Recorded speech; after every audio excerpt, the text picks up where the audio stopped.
Okay, so we're back. Um, this next one involves convolutions. I'll admit I'm not very confident in my ability to I just don't remember. I was at this lecture. I just didn't remember it. It's not that bad though. So a convolution, basically what it is it's going to be if you took the Laplace of a function and multiplied it together, and then took the inverse Laplace of that. That's what it is. Okay. F convolution of g is f of s times g of s, right? So if you got two functions, let's just do the example, and I'll come back up to this because essentially, like, you've got the Laplace of this convolution is the Laplace of that times the Laplace of that, right? So it's going to be t cubed over s to the fourth times 1 over s squared plus 1. It's not the same thing as multiplying the functions together and taking the Laplaces, I guess is what I'm trying to say. That would be the convolution. So sometimes it might be important to recognize this as one function times another. So this would be or the convolution of two functions. I tried to give an answer as a convolution because I thought I was being clever, but apparently he didn't want it like that anyway. So this is like one of the only, I don't know if this is like the only question that he had on it. So I might brush up on it again. I might not. But anyway, let's keep going. Integral differential equation. Doesn't that sound scary? So y prime equals cosine t plus the integral from 0 to t of y of tau d tau. So what is that? Well, let's scroll up. Y to t, or 0 to t, f of t, that's f of tau rather. F of tau d tau, that's f of s over s. So, what is this? F of s over s. So what's the f of s of y? Capital Y. And then you divide it by s, right? That little slash there is not supposed to be there. Anyway, so let's, we got y of 0 is 0 and y prime of 0 is 1. So y double prime becomes s squared y minus s times y of 0 minus y prime of 0 is this. That's equal to cosine t. That's easy enough to do. And then we did this one already. Okay, so bring my y over here. And I've got this, and I brought my 1 over there. Okay, I put them over the same fraction so I could combine them, and then factor out my y. I did nothing to that side. Okay. Oh, this was, yeah, I remember now. Okay, so then this one was, I just go ahead and combine these together to get this. I couldn't factor that right away. So basically what I've got, I didn't know how to expand this or how to get this to factor. So I could have one of these here. It's something like synthetic division or something. Something I need to revisit. Again, something I learned and then forgot. But anyway, like, basically, I just want to have this s squared plus 1, s over s squared plus 1, s over s minus 1. This expands into this, essentially, is what I'm saying. So then these can cancel. Now I got this. So now I can deal with that. So let's go ahead and put this up here. That's got a squared term, so you have an as plus b plus c over s minus 1. And so we'll get this. So at s equals 1, this stuff is going to disappear. So we'll just have c, we get a half. And then I'm just going to compare the coefficients. So I've got a minus a, wait.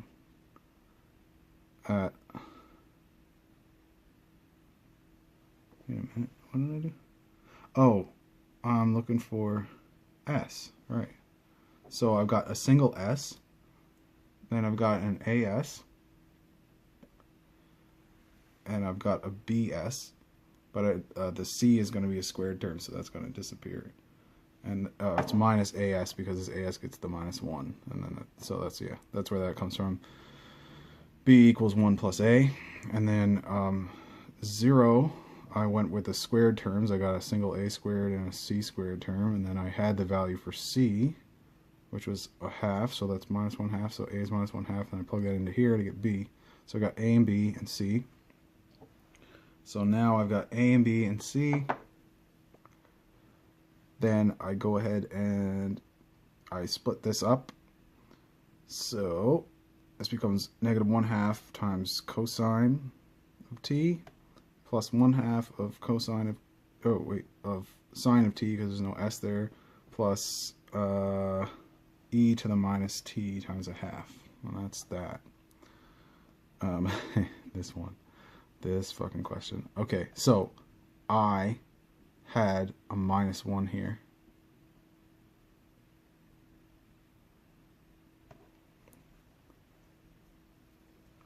See, what I did is, okay, this is simultaneous. It's really annoying. He used like Cramer's rule to solve it. I didn't use Cramer's rule to solve it. I just did a substitution because there's like 2. Maybe that's more work. Who knows?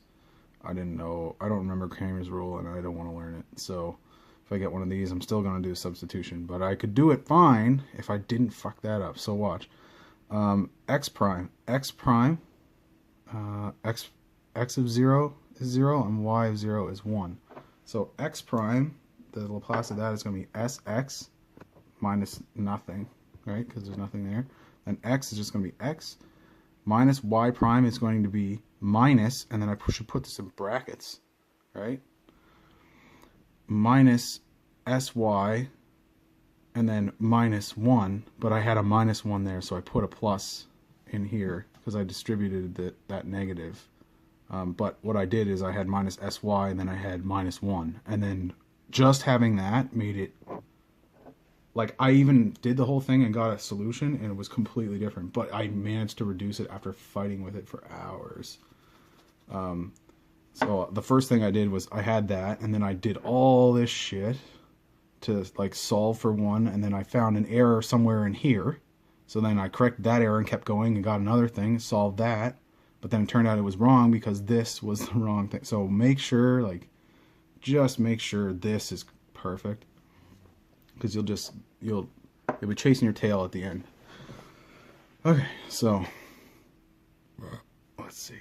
I bring them to either side, because what I want to do is I want to get y equal to something so I can sub it in, because we only have to find x at t. So what did I do? I put okay, I factored out the y here, brought that +1 over here to make it a -1. I brought the x and the sx over, and then I factored that out, and then I divide both of them by 1 minus s to get my y. Then I take my second one, I take the Laplace of that, so x prime, that's sx minus, because that's 0, right, minus 0, plus sy minus 1, so that one's right. I should really put these all in brackets. That would be the thing to do. So let's just do this.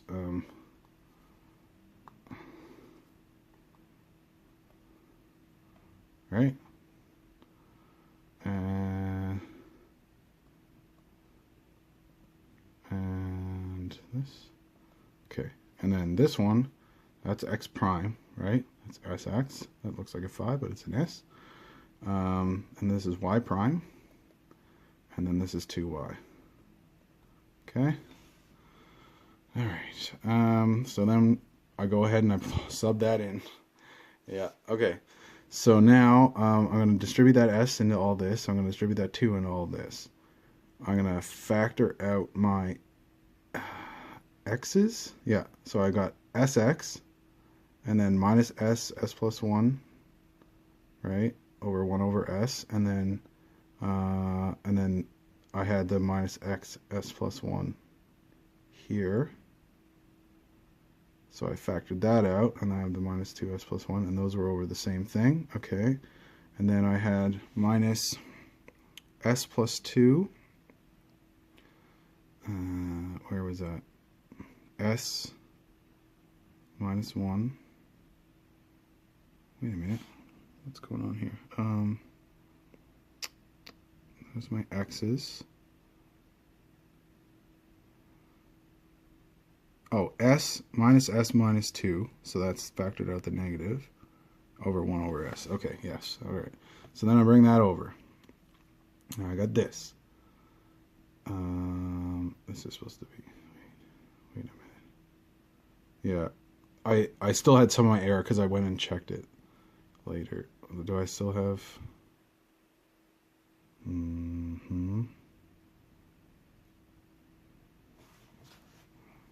Okay, I think this is still supposed to be negative 1, or was it negative 1 wrong before?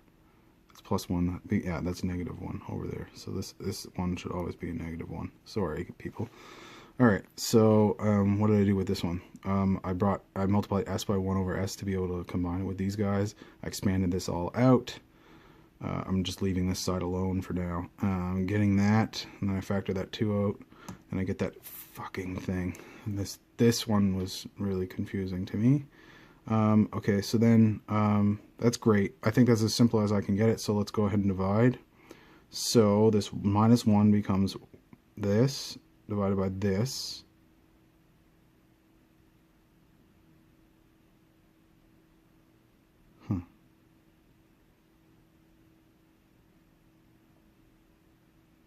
Oh, I see.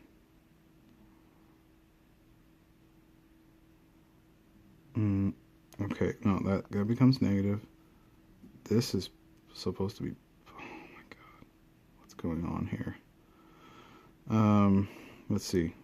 If that was a plus, right? Because that negative 2... Okay. So that it goes... Okay. So I should have 1 minus s minus... What is happening? And that is... That had to be negative. So what am I messing up here? I think a sign error in here, and between carrying this around,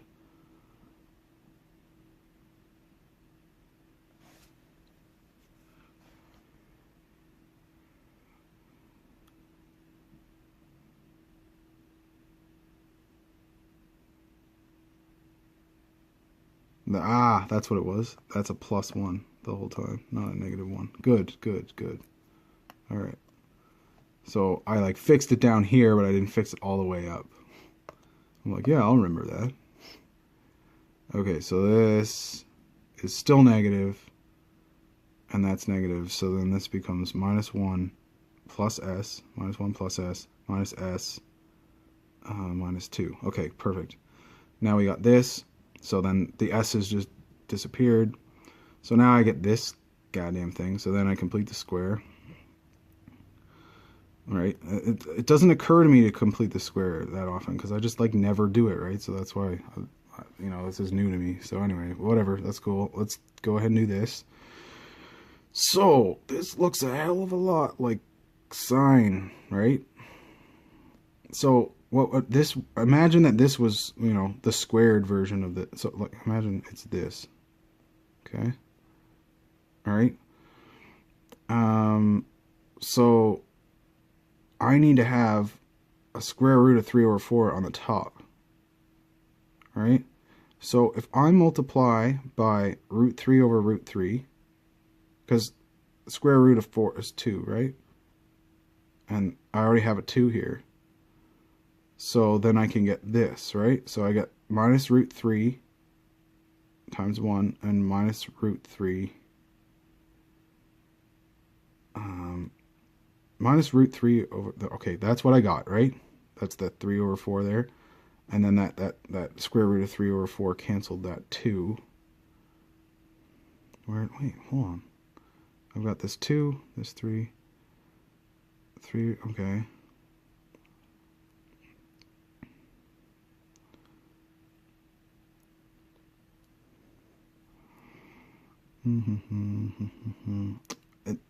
This, like, my Cal 1 self is screaming at me right now because I know I used to do this all the time.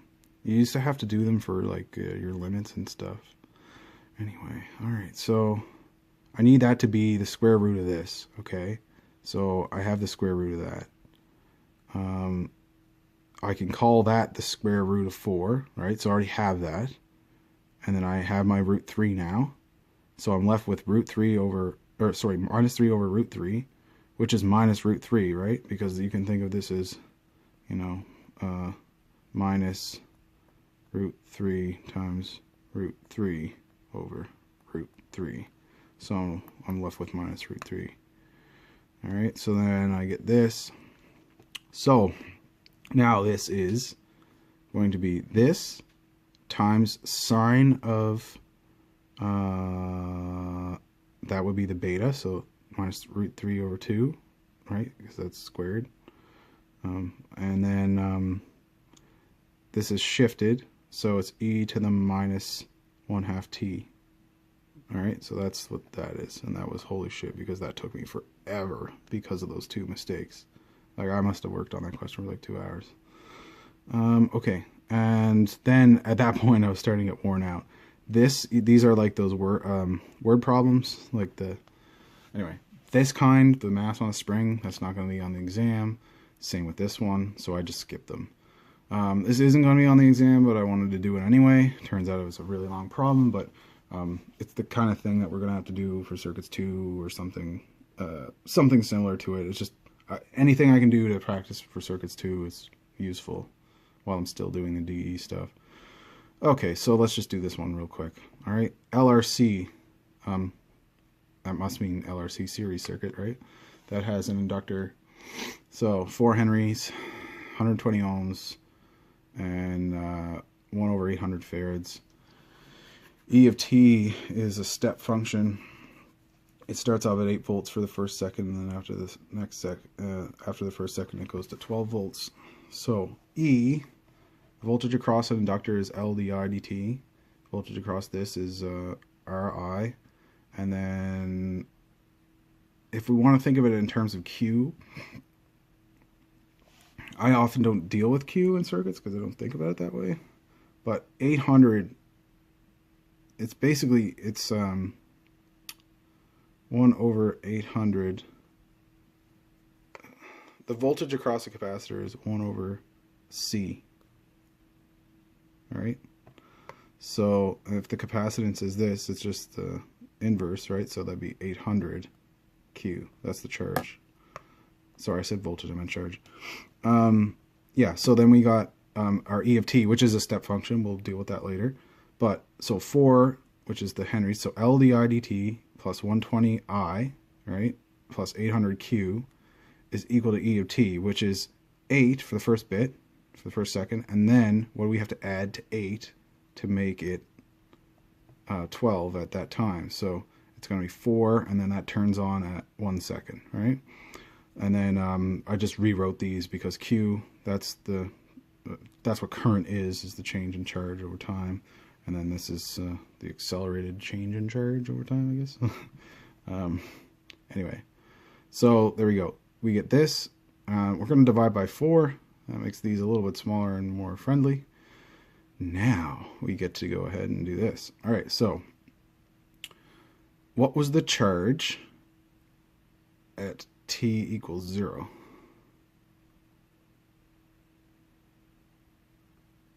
Initial charge is 2C. And that's coulombs, right? So just 2. So Q of 0 is 2, and the current at time 0 was 0. Initial current is 0, okay? All right, so I have 0, or Q prime is 0, 0. So it's 0 and then 2. So this is going to be Qs squared minus the Q of 0 times S minus this, which is 0, so that just goes away. See, I learned, right? I put them in brackets. Okay, so plus 30 times, and then Q prime is going to be SQ minus 2, right? And then this one's just going to be 200Q, and then that's 2 over S, and then e to the minus S over S. Okay? All right, so there we go. Yeah, again, right. That was the same thing I did before. It's e to the minus s over s. Because it's 1. It's 1 over s times that. Okay. Okay, so back to q. Let's go ahead and factor out our q's. And we got this, so we'll bring those over here, which we did, and I can factor that nicely. So then q is going to be that divided by this, and that divided by this, and that divided by this, and that divided by this. So we've got this now. So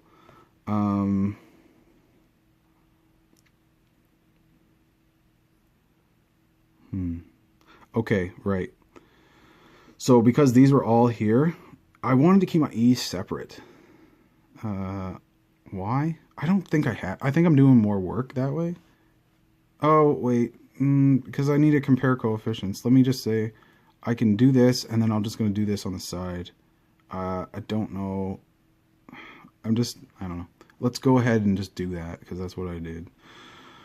E to the there's an easier way to do it, basically. So e to the minus s, this. Okay, so I'm just going to leave that out of it, and I'm just going to call it this. I'm going to find the coefficients for that, and then I'm going to get these coefficients, and they get applied to that, right? And then this one, it's different, right? Now, my a, b, and c are going to be completely different, which they are. So then I get that, right?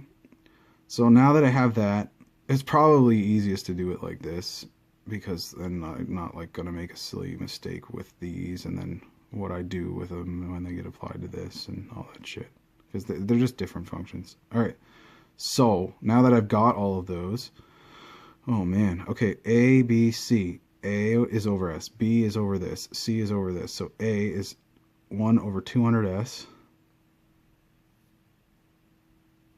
Wait a minute. Oh, right, so these are the e to the s ones.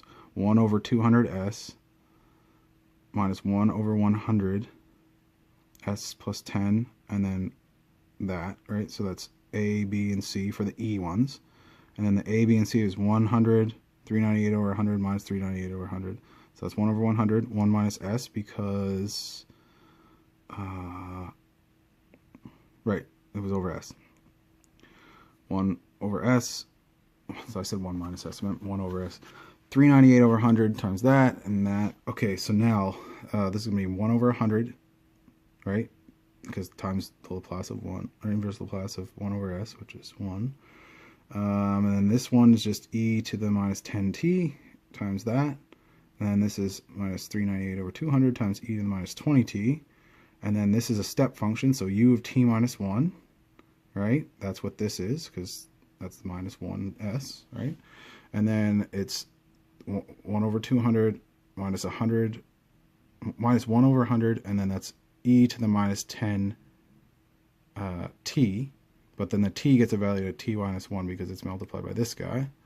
And then this one's 1 over 100, e to the minus 20, t minus 1. Same thing, right? Evaluated at that. So that's it. All right, so, okay, now we're into Fourier series. This is the last worksheet, so I'm not sure. Yeah, I think I'll wait on going through this one, just because I want to make sure I've got the right answers, because I don't want to, like, have this in the video and then practice the wrong thing. So let's leave it like that, and I'll do workshop 11 when he actually gives us the friggin' answer key. The clock's ticking though, right? The exam's in a couple days. Wait, what's today? Saturday? Yeah, Saturday, Sunday, Monday. You know, it's on Tuesday, so get on it, buddy. All right. Good luck on the exam.